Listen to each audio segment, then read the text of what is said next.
let me ask you, how many of you are in a thriving romantic relationship, other than with yourselves, of course? Okay, awesome. And how many of you would like to be in a thriving romantic relationship if you aren't already in one? Nobody.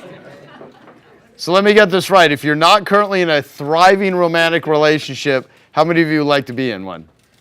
Okay. Handful? Yep. Now, some truth is about to happen here. For those of you lucky enough to be in a thriving romantic relationship, how many of you would like to make that even better? Okay. It's probably, I'd say that's probably about 15 people. Now, you might be thinking, what does having a thriving romantic relationship have to do with money? Those of you who are in one know how much more creative you become, how much better you are at decision making, and how much more confidence and happiness you express. This translates into more money and success in your business. You also feel less stress and you become more effective in other relationships. If you're married and not in a thriving relationship and end up getting divorced, for the people here in this room, you know that's probably going to cost you a lot more than $250,000. That's why I've asked my longtime friends, Mimi and Jim, who's also my financial advisor, to both share their secrets with you. Having known both of them for over 20 years and having observed their marvelous, and truly, even with Jim, it's marvelous, 26-year marriage, their business partnership, and now as 25K partners, they have it figured out. Their title is The 5 Keys to a Thriving Relationship. Please let me welcome my very dear friends, Jim and Mimi Du.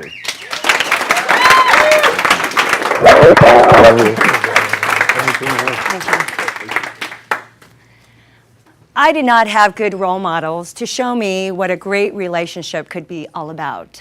My father was very abusive emotionally and physically to my mother. I never wanted to get married. I didn't have good role models either. My parents got divorced after 43 years of marriage because my dad was having an affair.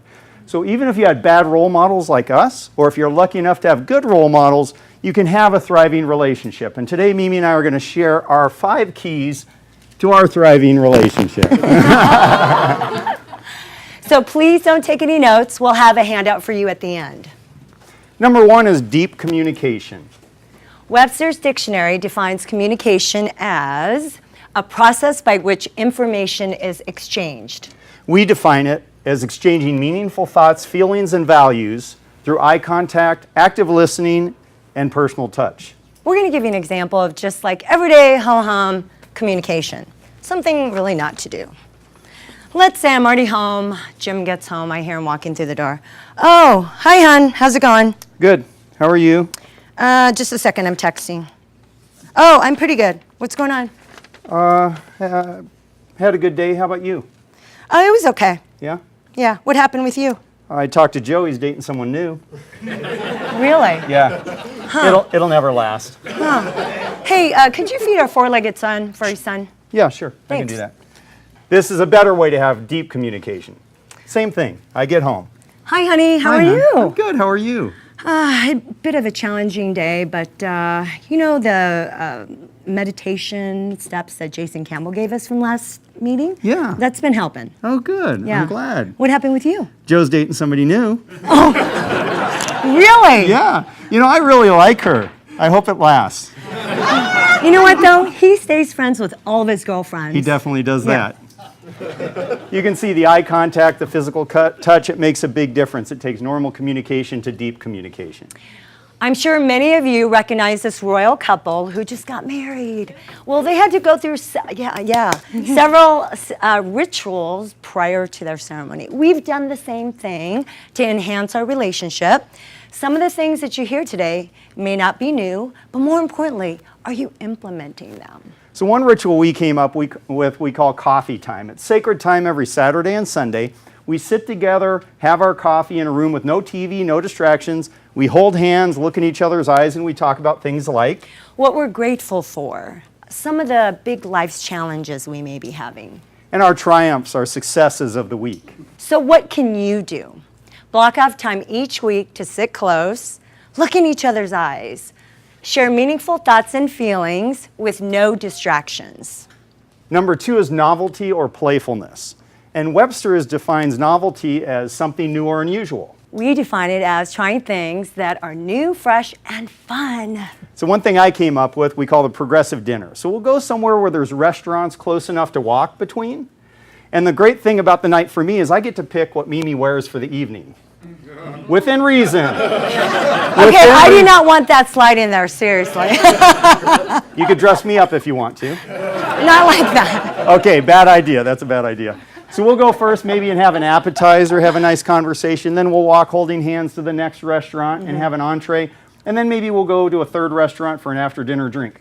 But we always go home for dessert. One of the things that I love to do is dance. So we created a ritual called the Friday Night Dance Party to celebrate the end of the week.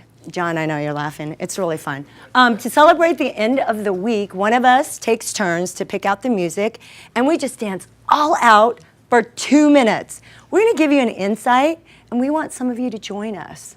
Are you ready?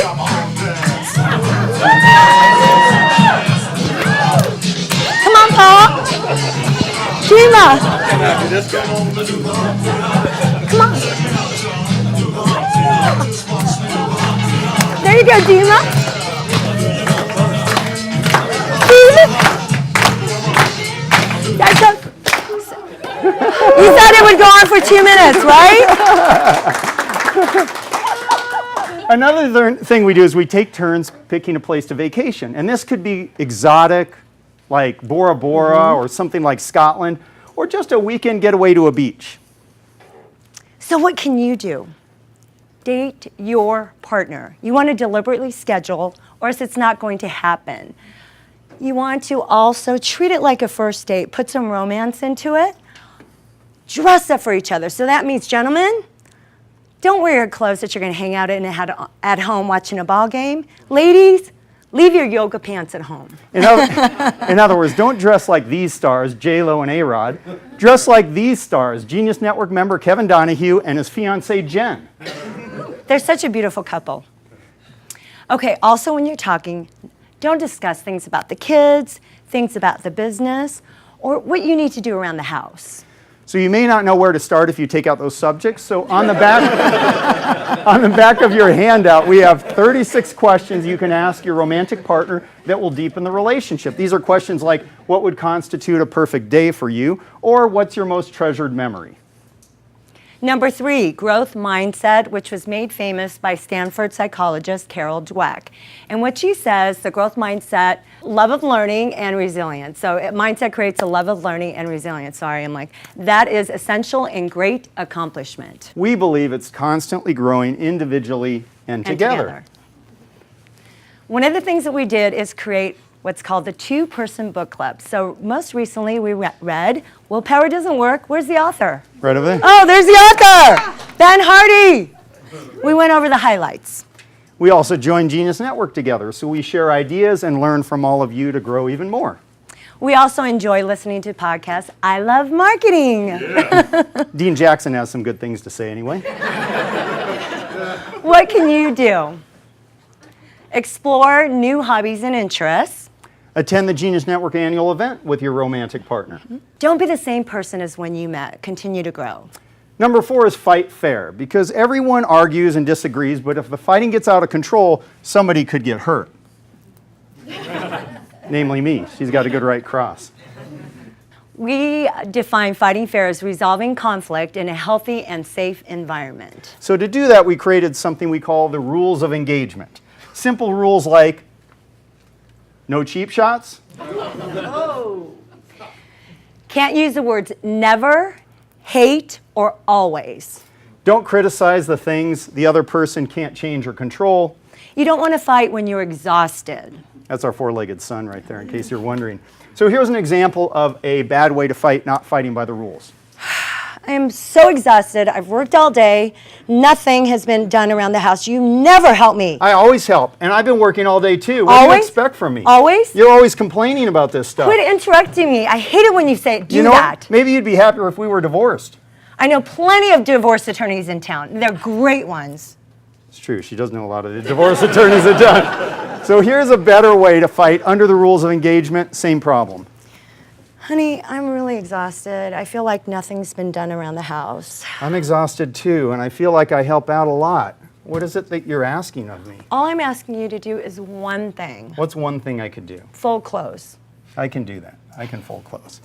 Much better, right? Following the rules of engagement.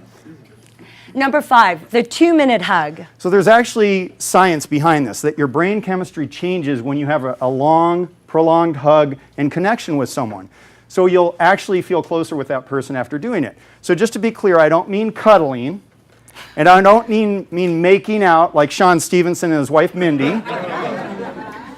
What I mean is a connected, deep hug, like this.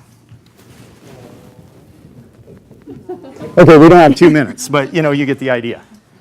Our challenge to you is to pick one thing. Start a ritual. Agree to fight fair. The 2-minute hug. And if you do any of those things, you'll find yourself having a relationship that started like this 26 years ago and is like this today.